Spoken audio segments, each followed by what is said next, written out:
des Finances et du Budget qui n'est pas là, Madame la secrétaire d'État auprès du Premier ministre, chargée des relations avec les institutions, porte-parole du gouvernement, Mesdames et Messieurs les honorables députés, je voudrais vous remercier tout d'abord pour vos prières et encouragements et de l'attention particulière que vous avez portée à notre personne et à notre département. Je profite également de l'occasion pour remercier Monsieur le Président de la République, son Excellence Monsieur Bassirou Diomaye Diakhar Faye, pour sa confiance, ainsi que le Premier ministre Ousmane Sonko. Plusieurs questions ont été agitées et je salue la maturité démocratique de notre pays, parce que vous verrez peut-être sous d'autres cieux des démocraties qui se disent majeures et qui n'ont pas ce niveau de débat. Par quelque bord que vous puissiez vous trouver, j'ai pu remarquer que les débats ont été tenus dans la sérénité, dans le respect mutuel, avec des idées très profondes, également des préoccupations qu'on essaiera de résoudre dans le cadre de notre département, également des mots qui nous vont droit au cœur, je l'ai dit tout à l'heure. Elle n'est pas malheureusement encore là. Je voulais taquiner un peu ma consoeur Aïssata Tall Sall. J'étais très content de ses conseils, de sa posture. Il a cité un ministre de l'Intérieur. À l'époque, on ne parlait pas de ministre de l'Intérieur d'ailleurs, mais ministre de la Police, chez Napoléon. C'était du temps de Napoléon, où Joseph Fouchot était ministre de l'Intérieur, et Aïssata parlait un peu de la synthèse qu'il faut entre la force et l'intelligence. Je crois qu'elle me connaît suffisamment calme et réfléchie pour savoir que je mesure la pleine dimension de ma mission, que j'exécute avec tact et que j'exécute en respect des droits humains. Il ne m'appartient pas de faire de forcing ou de faire le forcing dans le cadre de mes relations avec les administrés, parce que moi je suis du bas peuple et ni ma formation ni mon parcours ne me déterminent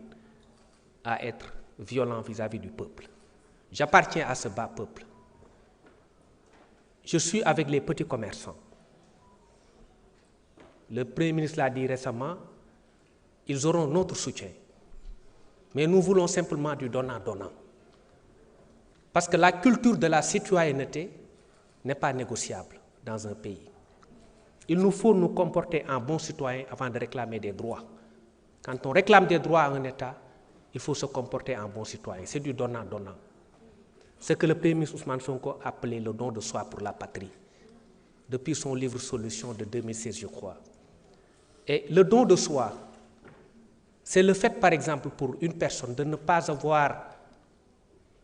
ou d'avoir du scrupule à jeter quelque chose dans la rue, en se disant que cette rue-là, cette ruelle ou ce trottoir m'appartient. Et c'est à moi de faire en sorte que mon pays soit respecté et que mon pays soit digne. Le don de soi, c'est la contribution volontaire de chaque Sénégalais pour la patrie. Le don de soi, c'est aussi le fait, quand on est deux personnes et qu'on voit quelqu'un jeter quelque chose dans la rue, d'aller lui-même procéder au ramassage, elle-même procéder au ramassage de la chose et jeter ça dans la poubelle. C'est ça aussi le don de soi pour la patrie. Aïssata, vous me connaissez comme étant un avocat réfléchi et mesuré et pondéré.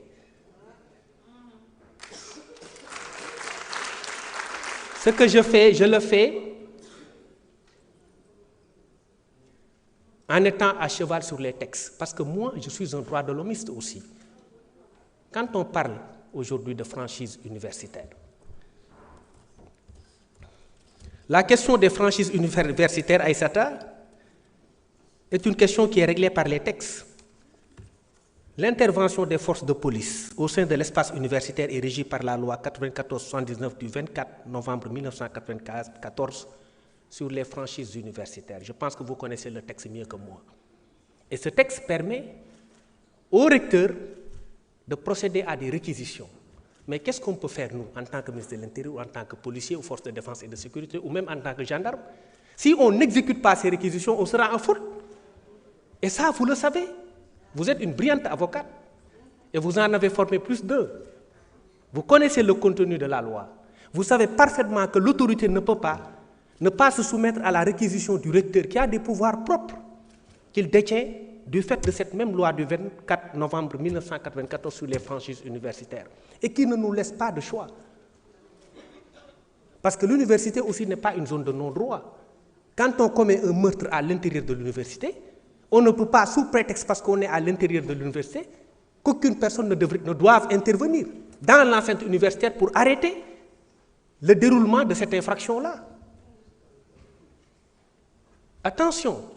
parce qu'il y a des choses qu'on peut sortir ici, mais qui peuvent demain se retourner contre nous. Parce qu'il faut qu'on reste à cheval sur les textes. Quand on est dans le confort ou sur le confort des textes, on est à l'aise dans ce qu'on fait. Parce que c'est la loi qui nous protège tous. Elle est de portée générale et impersonnelle. Tant qu'on est à cheval sur les textes, on est à l'aise de défendre nos positions. Maintenant, dans l'application, on peut voir comment gérer la situation. Et c'est le cas ici à l'université. Quand le recteur demande l'intervention des forces de défense et de sécurité, le policier qui refuse ou le ministre de l'Intérieur qui refuse est en faute. Nous, on ne peut pas être en faute vis-à-vis de la loi. Parce qu'on connaît la loi, on ne peut pas violer la loi. Il y a eu des incidents qui ont eu lieu. Le recteur a demandé à ce que, par réquisition, qu'on intervienne à l'intérieur de l'université. Et nous avons exécuté ces réquisitions-là. Par contre, les étudiants sont nos petits frères. Moi, je suis toujours étudiant parce que j'étudie toujours, je vais à la fac. Moi, je suis un éternel étudiant. Et je pousse tout le temps la cause des étudiants. Et j'ai même programmé une visite dans le campus universitaire pour aider à nettoyer le campus. Et là, je félicite l'ancien directeur du cours qui a fait un excellent travail dans le cadre du cadre de vie à l'intérieur de l'université. Je vous l'ai dit la fois dernière en commission, mais vous étiez absent. Parce que c'est de cela qu'on a besoin. C'est de cela qu'on a. Et par quelque obédience qu'on se trouve, il est bon quand quelqu'un a du mérite ou qu'il a fait une chose, qu'on reconnaisse cette chose-là. Moi, je suis honnête et je me veux généreux. Voilà. Maintenant, la situation étant comme elle est, les choses se sont calmées. Les étudiants, comme je l'ai dit, sont nos petits frères. Pour moi, et sont nos enfants pour d'autres. Moi, je demande au recteur de lever la présence universitaire aujourd'hui même. Parce que j'ai vu que c'est une condition pour la cessation de la revendication estudiantine. Pour moi, la paix étant revenue à l'intérieur de l'espace universitaire, je peux quand même demander au recteur de le faire, même s'il a des pouvoirs propres.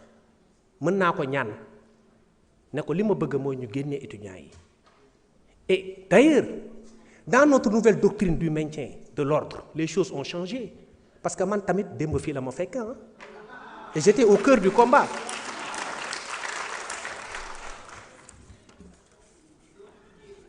Monsieur Sall, honorable député Thierno Alassane, avec tout le respect que je vous dois, vous avez parlé de blessures par balle. Honnêtement, je n'ai pas vu de blessures par balle. Et je vous dis qu'il n'y en a pas. En tant que ministre de l'Intérieur et de la Sécurité publique, je peux vous dire qu'il n'y a pas eu de blessures par balle. D'une part, je ne sais pas ceux qui vous ont informé, mais ils ne vont pas donner la bonne information. Je pense que c'est vos sources qui vous ont trompé. Maintenant, pour ce qui concerne les forces de défense et de sécurité, par contre, il y a eu des blessés au nombre de 29 et du côté également des étudiants. Ça, c'est vrai, il y a eu des blessés de part et d'autre, mais il n'y a pas eu de bavure policière, ce qui est une première dans notre doctrine, dans la doctrine du maintien de l'ordre. Parce qu'avant, il n'y avait pas que des bavures, il y avait pire que des bavures. Et là, le fil est fait. De sorte que vous avez été obligé de faire voter une loi d'amnistie, pas vous. Mais bon, mes amis Aïssata et Abdoumbo ont été obligés de recourir à une loi d'amnistie. Bon, moi j'ai une interprétation propre de la loi d'amnistie, mais je la garde pour moi-même. Je la garde pour moi. Parce que ça ne vous arrange pas. Mon interprétation de la loi d'amnistie ne va pas vous arranger.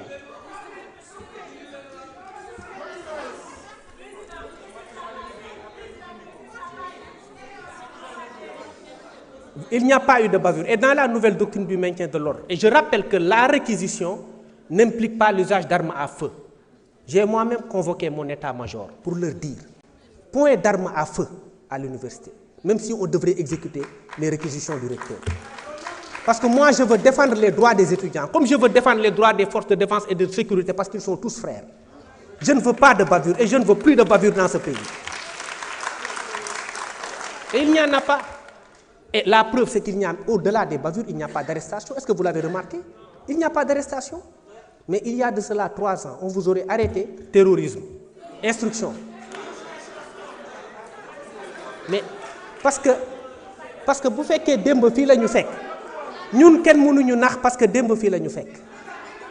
ñun fii démb fii la ñu fekk. S'il vous plaît. Maintenant, j'invite mes collègues à garder le calme, particulièrement honorable Abdou Mbow. Non, il n'y a que vous qui intervenez, qui interpellez directement le ministre, s'il vous plaît. Non,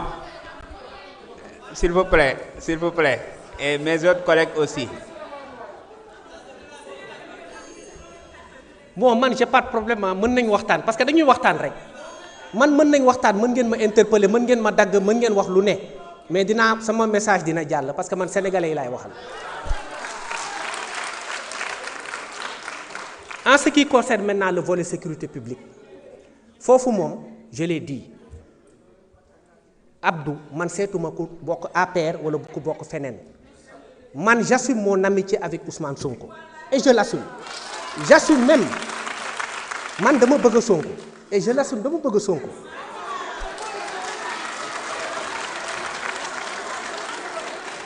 waaye terewuma ma nekk ministre de l'intérieur de tous les Sénégalais, même des gens de l'autre côté. te sécurité naa leen ko assurer yéen nit ba mu mat sëkk. keroog bi ñuy def meeting dañu am ay renseignements yu remonté ñu ne meetingu Pastef bi dina drainer au moins 300 000 personnes au moins. am ñu ne woon dañu jël option à quelques mètres de là ñu ne dañuy def meeting. On a demandé à ce que ñu délocaliser ko parce que interdiction yi ñun dañ ko bëgg a dépasser parce que démocratie bi dafa war a souffler parce que ñun loolu lañ xam loolu lañ jàng ci loolu lañ nàmp. léegi ñooñu dëgëral ne dañuy toog def meeting ñu ne leen délocaliser leen ko parce que meeting boobu ba tey interdiruñ ko dañu ne leen ñu délocaliser ko pour des raisons de sécurité et de leur propre sécurité ñu bañ mais bi ñu gisee foule bi xam nañ lu tax ñun ñu waxoon leen ngeen délocaliser ko. donc ñun dinañ am ay éléments yoo xam ni pour la propre protection des Sénégalais nanguñ ku ñuy saaga ak ku ñuy ŋàññi dañ koy jël dañ koy nangu amul problème mais dañ leen war a protéger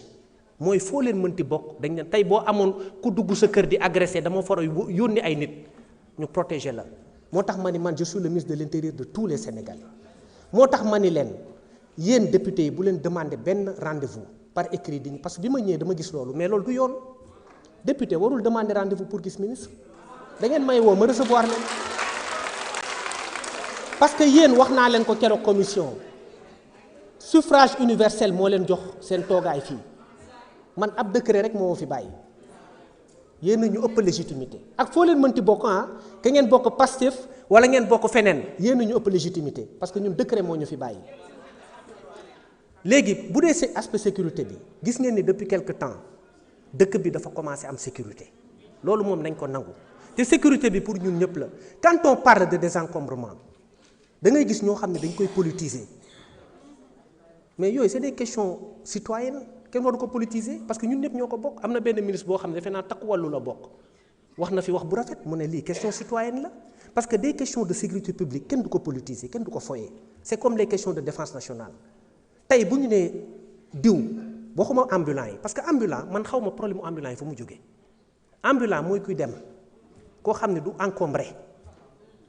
man keroog fii tablier laa wax mooy nga jël trottoir gas ko samp ci sa table piétons yi di wàcc di taxaw ci tali bi di dox en concurrence avec les véhicules ñuy gaare di taxaw muy consommer gasoil ak carburant ak réchauffement climatique bi nga xam ne da koy engendrer. avec les gaz à effet de serre rapport CETUD ne 203 milliards am kii moo koy causé loolu donc à partir de ce moment ñun foog ñu jël ci ay solutions te nee naa les questions citoyennes ne peuvent pas être négociables. Un pays ne peut pas avancer sans la discipline parce que discipline ressource naturelle la Japon tey amul dara mais lan moo ko développé c'est la discipline te loolu c'est des choses yoo xamante ni ñun dañ ci taxaw te dinañ ko def ba mu mat sëkk incha allah te dañu bëgg Sénégalais aussi jàppale ñu. Les ambulants je n'ai aucun problème avec eux c'est nos frères le petit commerce yàlla xam na ne bëgguñu ko laal. am na marché yi boo leen xoolee amul benn marché boo xam ne lu dul marché boo xam ne dañ ci war a ubbi yoon brigade des sapeurs-pompiers jàll pour bu incident amee loolu rek moo tax ñu laal marché mais directeur général de l'administration territoriale mu ngi nii William Manel il faut épargner wax naa ko les zones marchandes mais zone marchande bokkul ak loo xam ne dañ ko transformer en marché rond-point Liberté 6 du zone marchande parce que dañ ko transformer en marché Colobane marché la mais est-ce que laal nañ ko kenn laalu ko. Colobane dañ ko jéggi dem ci nga xamante ni dañu jàppoon ne ay màññaa la ñu fa nekk ñu dégager leen bàyyi marché bi kenn du ko laal pour le moment parce que xale yi dañ leen war a utal d'abord fu ñu nekk wax nañ ko dañ leen war a recaser d'accord je suis d'accord utal leen fu ñu nekk mais nga jël sa table teg ci kaw trottoir wala ci buntu kër jàmbur honorable député PG Aliou Ndao wax na ko tey ku taxawoon sa buntu kër toog ñëw rek teg fa table di jaay. mais est-ce que di nga ko jox sommation est-ce que kooku am na droit yow juriste nga est-ce que am na droit am sommation da ngay ñëw ne ko sëñ bi fi nga toog du fii parce que dëkk bi aussi foog ñu ànd defar ko mais Sénégal mënul nekk un marché à ciel ouvert moo tax may woo ambulants yi ak tabliers yi di leen woo nañ ànd defar dëkk bi wax naa ko keroog on a des réponses pénales yoo xam ne ñun duñ ko mettre en œuvre. Moi, je connais les lois. Il y a la loi de 67, il y a la loi du 20 décembre 75 qui interdit certaines activités, dont les leurs. Mais appliquez-vous ko parce que dose d'humanité lañ ciy def parce que dañu xam ne dëkk bi métti na dañ leen di accompagner mais lu mu métti mën nañ jaay ba pare bokk defar dëkk bi ban marché lañ fi nettoyer Sénégal amul. mais est-ce que loolu du leen choqué amul benn marché presque amul marché boo xam ne dafa am ay heures sax amul te marché war na am ay heures. war na am ay jours yoo xamante ni dañ koy nettoyer ñu dem am na marché yoo xam ni marché àjjuma loon bi ma nekkee Gueule Tapée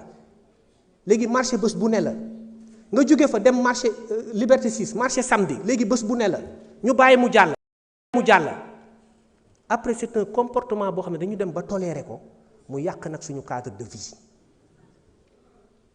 te loolu il faut une masse critique li Ousmane Sonko doon wax une masse critique de patriotes de gens qui sont conscients des enjeux qui ne pensent pas aux prochaines élections mais aux prochaines générations te ñun loolu lañ bëgg a nekk.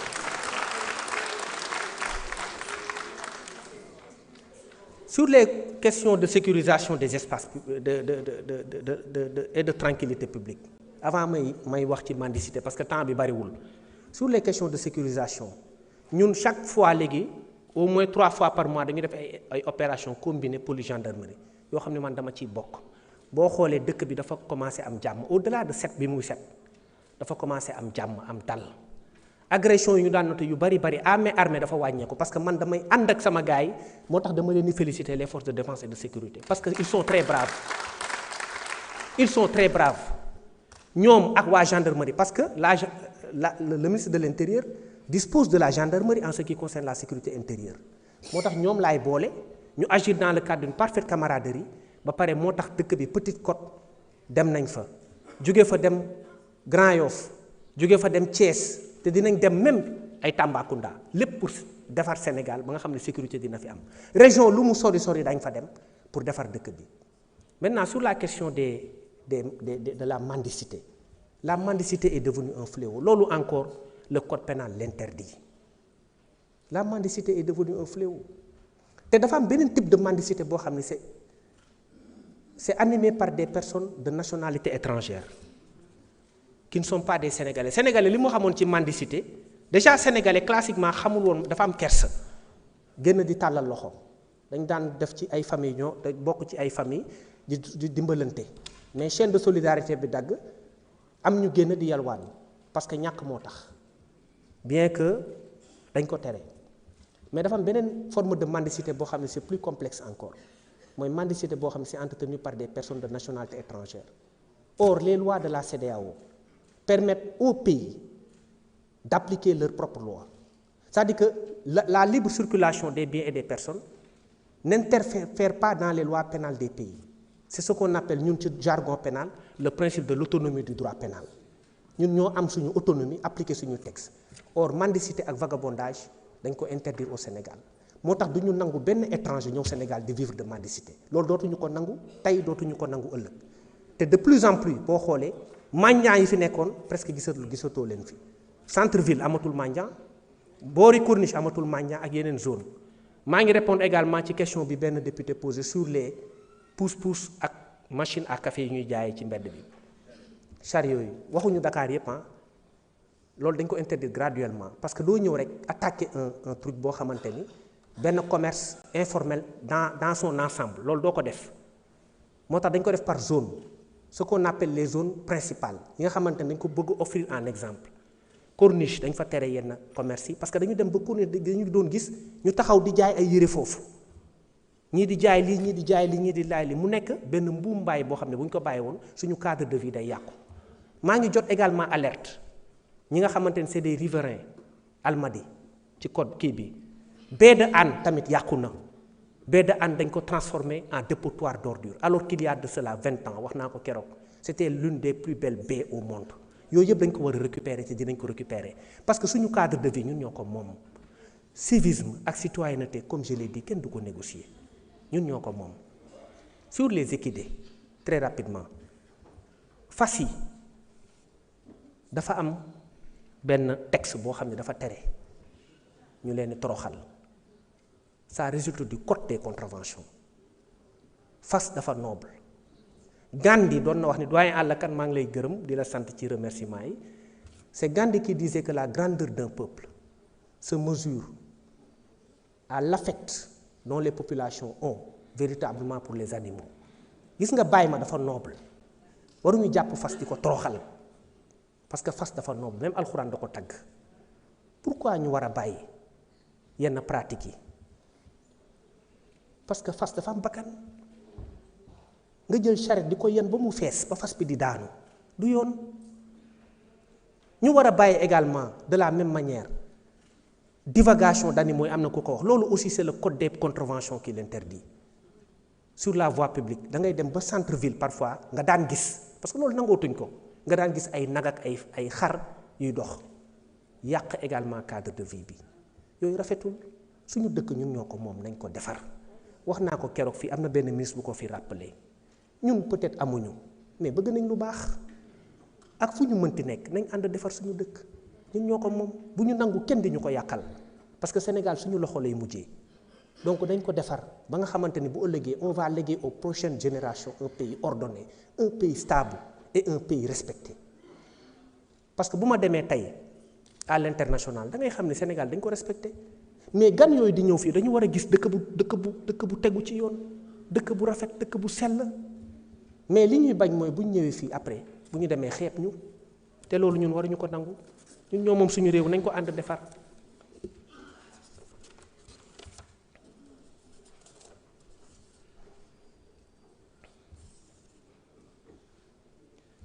Sur les questions de fraude documentaire am na ku ko fi wax il a raison fraude documentaire dafa nekk une atteinte à l'identité sénégalaise te loolu aussi effectivement am na ci ay cas de fraude mais ñi nga xamante ni dañu détenir ay pièces yoo xamante ni on considère que c'est du faux nañu xam ni ils sont en danger parce que y a une infraction qu'on appelle l'usage de faux kooku du presque c'est jamais prescrit tant que yaa ngi utiliser document bi rek mën nañ la jàpp teg loxo donc maa ngi woo maire yi collectivités locales yi maa ngi leen di woo ci ñu gën a vigilant maire yi en tout cas xam dañuy délivrer actes yi ñu gën a vigilant dans le cadre de la délivrance des actes te aussi tamit am na benn aspect boo xamante ni man rafetlu wuma ko te loolu aussi dinañ ci taxaw mooy ay sant ak yooyu Sénégal benn lañ ñoo bokk ndey ñoo bokk bàyyi boo santee Jaxumpa wala nga sant Cissé wala nga sant Mbay ak sama kal yi sant Touré ñoom ñëpp benn lañ donc nañ jàppandoo ci loolu defar xam ni ñun ñoo bokk dëkk bi sant yi amu ci solo mais li ko indi mooy fraude documentaire bi effectivement moo poussé parfois policiers yi ñu laaj ay documents parce que mënoo bëgg une chose aussi et son contraire moo tax léegi dans tous les cas j'ai demandé à ce qu'on exige des certificats de nationalité parce que bu boobaa le problème est réglé ku indi nationalité sénégalaise mën nga am loo bëgg mais bu fekkee ni yow da nga nekk un fraudeur doo mën a produire un certificat de nationalité te loolu ça peut régler le problème. Maintenant sur la question de la corruption je suis effectivement d'accord corruption nag dafa bokk ci fléau yi nga xamante ni fépp da nga ko fay retrouver da nga koy retrouver ci police da nga koy retrouver feneen mais ñu ngi jox ay jéego bi ñu ñëwee dañu teg un inspecteur général jox ko mission mu dox ci affaire corruption ak toutes les considérations yoo xam ne mën nañ ci régler police bi donc ak benn brigade prévôtale boo xam ne dañ ko mettre en place pour régler les questions de corruption loolu à ce niveau là vraiment ñu ciy jox ay jéego mais dina am na sax ay condamnation suñu biir mais am na loo xam ne ci sutura la doo ñëw condamné nit ba pare jaay ko ci mbedd bi ne dañ ko kii parce que bu ñu ko condamné ba pare doy na sëkk donc loolu lañ jàpp mais rassurez-vous la question de la corruption est actuellement prise en charge par la police. Sur la situation des élèves de la 49e promotion je vous rassure que le problème est quasiment réglé parce que toutes les démarches administratives sont entamées pour la résolution des vices entachant leur situation répondre naa keroog Guy Marius Sagna ci côté boobu et un projet de décret à titre exceptionnel a été pris pour la régularisation de leur situation administrative et financière parce que les deux sont liés et il a été élaboré et aujourd'hui c'est sur la table du président de la République bu ñu ko signé rek le problème sera réglé ñun ñoo gën a soxla effectif dans le cadre du maintien de l'ordre et dans le cadre de la sécurisation du pays maa ngi leen di gërëm di leen sant ci déglu bi lii rek day wane ni Sénégal benn bopp la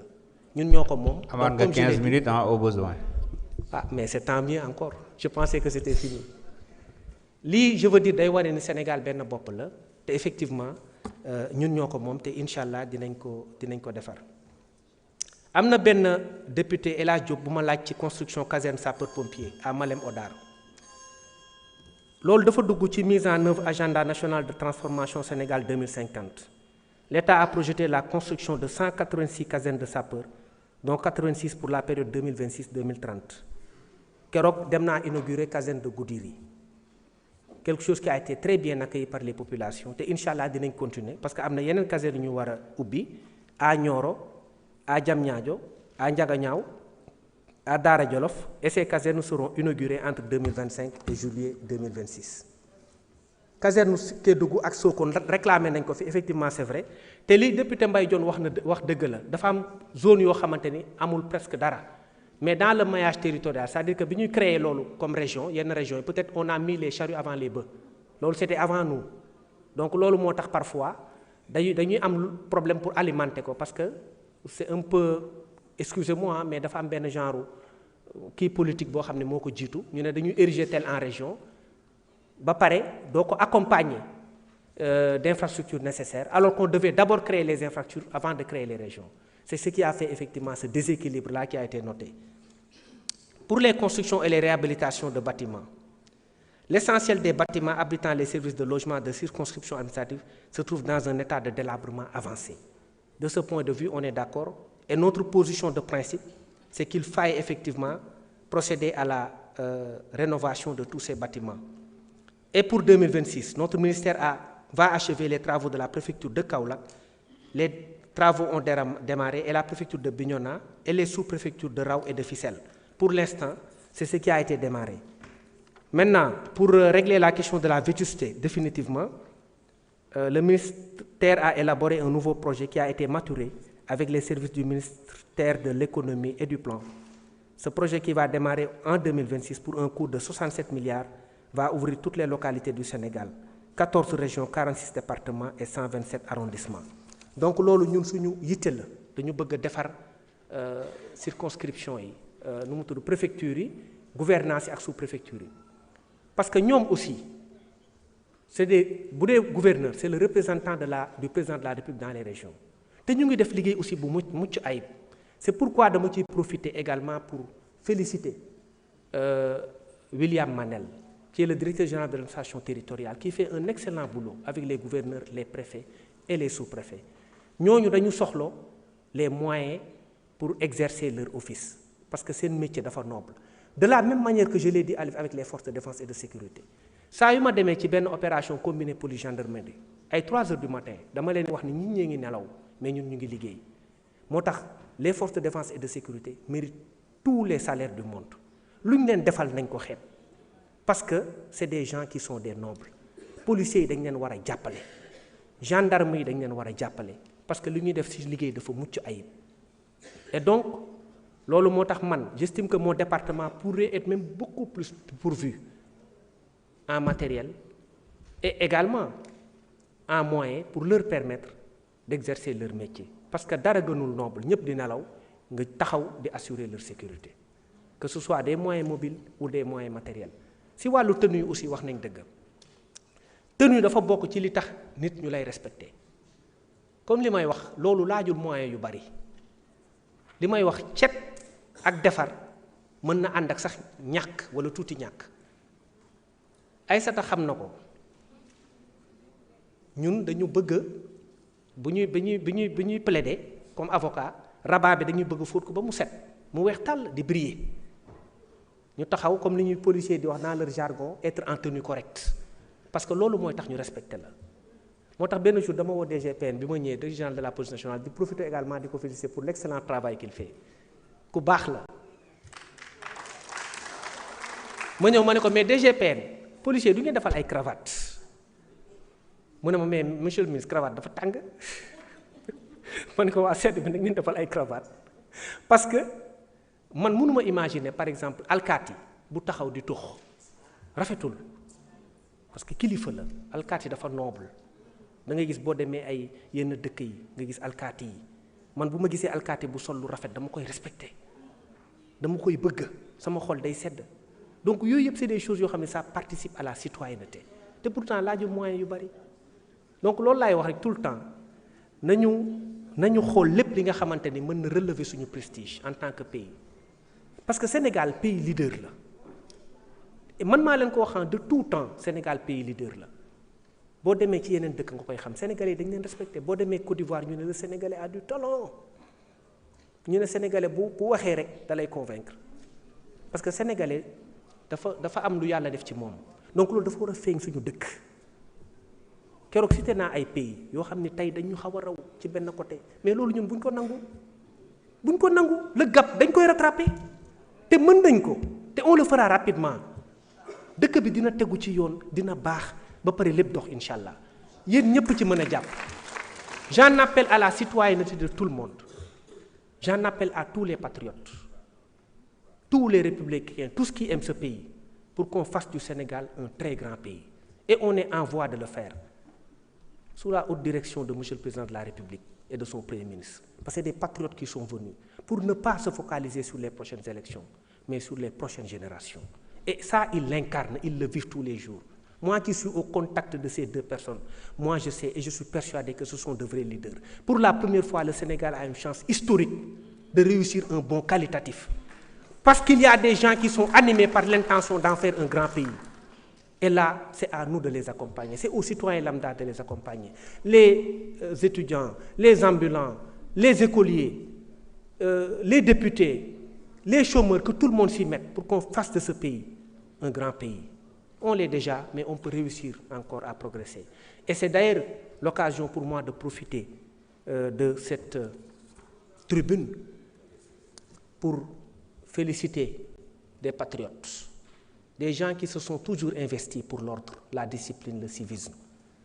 et la générosité également. Ils sont là, je les ai invités, ce sont les Patriot Riders. Je vous demande de les applaudir. ñii ñooy taxaw ci tali bi sans moyen naan feu rouge da ngay taxaw ñoom ñooy taxaw ne feu rouge da ngay taxaw ñooy taxaw ne piéton jël trottoir bi oto bi demal te kenn fayu leen parce que ñoom li ñuy def mooy le don de soi pour la patrie ak ñeneen ñi nga xamante ni dañuy dénoncer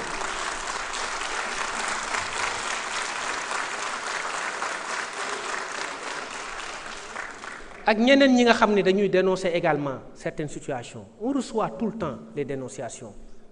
Nous invitons les Sénégalais à dénoncer davantage parce que nous sommes un pays boo xamante ni nous sommes habitués à ça nañu di dénoncer parce que loolu c'est positif, ça nous aide nañu di critiquer. Ministère de l'Intérieur bu ñu xamee ne lii mi ngi koy def baaxul nañ ko critiquer, je suis d'accord, on prend les critiques comme positives parce que c'est important nañu nangu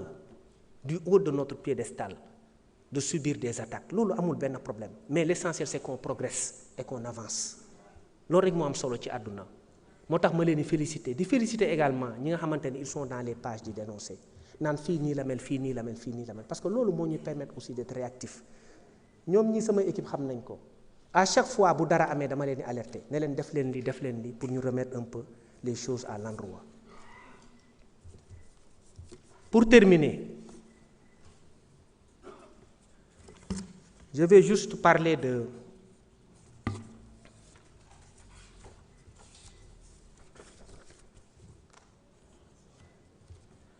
des politiques en général. Moi, je suis le ministre du culte. moo tax maa ngi nuyu kilifa diine yi demoon naa Touba ci sama sëriñ sëñ Mountakha yàlla na fi yàgg lool te wér sëñ Mbaye Sy Mansour day seeti naa ko ak xalifa yépp seeti naa leen di leen ziyaare bu baax parce que man seen doom laa seen surga laa te incha allah je serai dinaa topp seeni tànk te dinaa jàppale le culte parce que loolu aussi ci sama domaine la bokk. politique yi wax naa leen foo leen mënti nekk mes portes vous seront grandement ouvertes que vous soyez de l'opposition ou du pouvoir en place am na ku ko wax fii man je suis le ministre de la République je suis un ministre de la République je suis le ministre de l'Intérieur je suis là pour tous les Sénégalais heure boo leen ma bëggee gis ñëw leen parce que je vais vous accueillir et c'est mon devoir également de vous écouter la société civile également maa ngi leen di woo à tout moment mën ngeen ñëw sama bureau boo leen amee ay doléances ñëw leen Aïssata du ma nangu nga may taxer peut-être étiqueté parce que dans le barreau boo ñëwaan dañ lay étiqueté à quelques 6 mois dañ naan diw nii la mel ça peut arriver ce qu'on appelle les étiquettes chez nous heureusement pratiquement tous les avocats ont de très très bonnes étiquettes maintenant fii dama ñëw dégg ñu naan Bamba sam benn sœur da koy wax dafa xaw a radical mais man moom xaw ma lan lañ may wax ci radical parce que moi je ne fais qu'appliquer les lois et je le fais avec une dose d'humanité qui n'est pas contestable donc que ce soit Aïssata honorable député Thierno Alassane je vous rappelle je vous le dis moi je vous le répète je suis pas un homme radical moi je suis un homme respectueux des lois et je vais le faire avec la rigueur qui sied et sans faire trembler ma main je vais faire respecter les lois de ce pays avec une dose d'humanité Aïssata rassurez-vous hein. Duralex voilà di remercier également le président de l'Assemblée nationale il a été mon compagnon de lutte temps bi ñu koy takkal bracelet mu muñ ko Sénégal jaar na ci période yu difficile mais tey yàlla def na am na dal nañu jublu ci liggéey bi jéem a changer ce pays je vous remercie de votre aimable attention.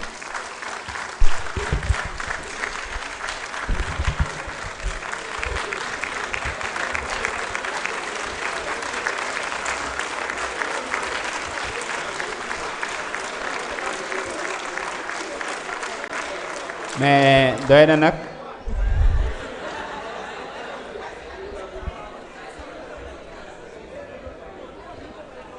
Abdou n'est-ce pas doy na tàccu yi